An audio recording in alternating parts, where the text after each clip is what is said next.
Hey guys, I wanted to come to you today with a quick video called 5 Ways to Cultivate Gratitude. As we turn from the calendar from October into November, I always find that this is an important time to recalibrate our gratitude. As we think about Thanksgiving coming later this month, we realize that maybe our hearts have strayed away from gratitude and thanksgiving, and we want to come back to that.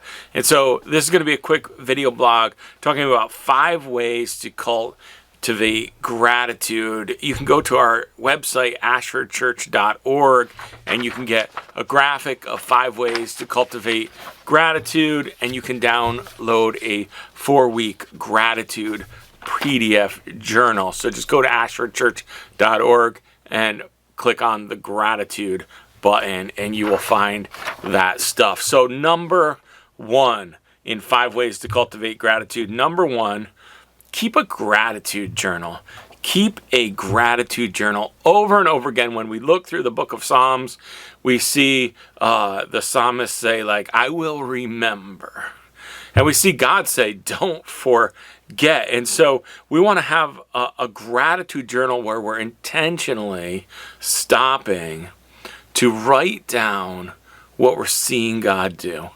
Intentionally writing down the things that we're grateful for. We want to develop a habit of gratitude by thanking God for our blessings.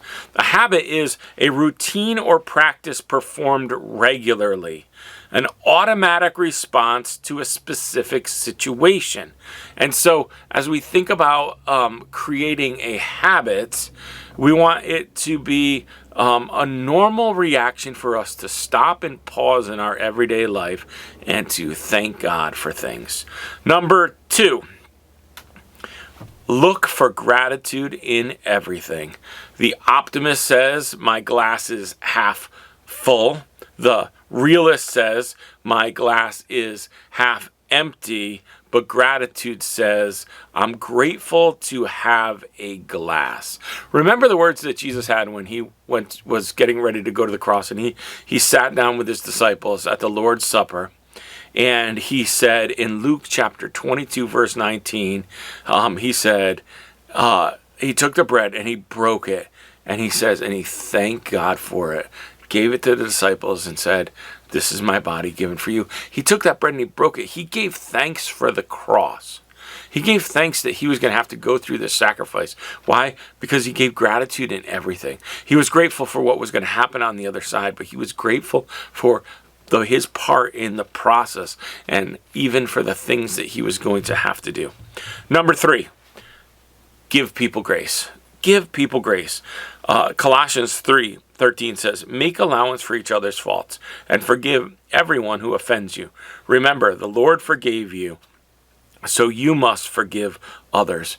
Man, if you want to have a happy heart and a heart of gratitude, let me tell you, there's nothing that will prevent you from having it, like holding people's faults against them. But when we make allowance for each other's fault, which means we're just saying, like, people are going to do it. There's a certain amount of it that we're just going to know is going to happen. And I'm going to forgive them when they hurt me, when they offend me. And I'm going to do it. Why? Not because I'm a super Christian, but because I'm going to remember that Christ forgave me. And as he loved me and forgave me, so I'm going to forgive others. Number 4, meditate on good and God things. Meditate on good and God things.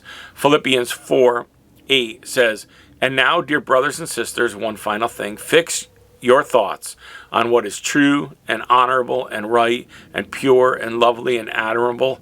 Think about things that are excellent and worthy of praise. Now, this is a really big one. It's an important one. It's one that we're not necessarily all that good at. But what I want to do is just to take a minute to say, like, when we know our thoughts are going the wrong direction, we want to stop and interrupt that and change the direction of our thoughts. We want to meditate on the good things and on the God things. So when we see our mind meditating on negativity, we want to stop and interrupt that, and we want to fix our thoughts on what is true and the good stuff. Number 5, confess your self-pity. Confess your self-pity, blame, and resentment. Psalm 73 is this incredible psalm, and the first couple verses say, truly, God is good to Israel, to those whose hearts are pure. But as for me, I almost lost my footing. My feet were slipping, and I was almost gone, for I envied the proud, and I saw them prosper despite their wickedness. Nothing will make you slip and lose a happy heart, a grateful heart, like envying, like being jealous for desiring the things of others. And so we have to confess our self-pity, where we think, oh, woe is me. We have to confess our blame, our resentment, and our jealousy. And we want to give those over to God and make room inside of us for a grateful heart. And so that's my start. I'm going to come back next week with 5 more ways to cultivate a grateful heart. But I would like to just encourage you to go to ashfordchurch.org, click on the gratitude button, and download this PDF journal. And each day, it's got a spot for you to just write a really, really simple, a line of saying what I'm grateful for, and then to pray a prayer of it. So not only just that I'm thinking about what I'm grateful for, but I'm going to pray a prayer. I'm going to actually thank God for that thing.